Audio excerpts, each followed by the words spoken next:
All right, so the dispensational understanding of Revelation chapter 11 and the two witnesses falls under the futurist interpretive lens. So they see these events as happening in the future. But if you remember, and if you haven't watched the dispensational video yet, I encourage you to go watch that.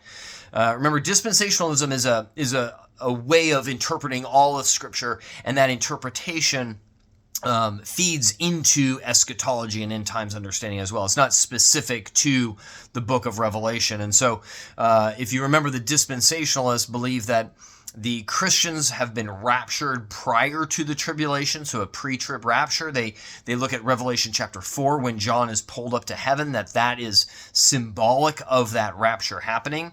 And so those who are left are Israel, the Jewish population, and the rest of the Gentile world that are not believers. In the beginning of chapter 11, when John is told to measure the temple, dispensationalists believe that there is going to be a rebuilt Jewish temple, that's actually going to happen. And so then the protection that is described in chapter 11 is the protection of God protecting the Jews that have become believers. The two witnesses are witnessing to the Jewish people. The tribulation that the Jews are going through is part of their discipline for their rejection of the Messiah. They would look at Daniel chapter 9 verse 24 that says 70 weeks are, Daniel chapter 9 verse 24.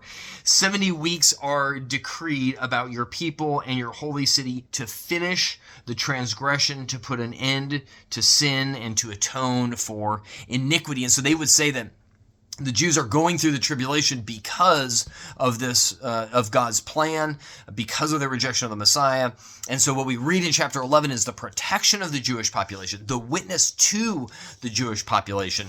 And then they would see that the Antichrist and the beast, they would interpret the same as the futurist perspective. There's just a difference on who this is describing in chapter 11. They would also say that those two witnesses are Christians that are witnessing to the Jewish population that God sends on his behalf. That's the dispensational understanding of chapter 11.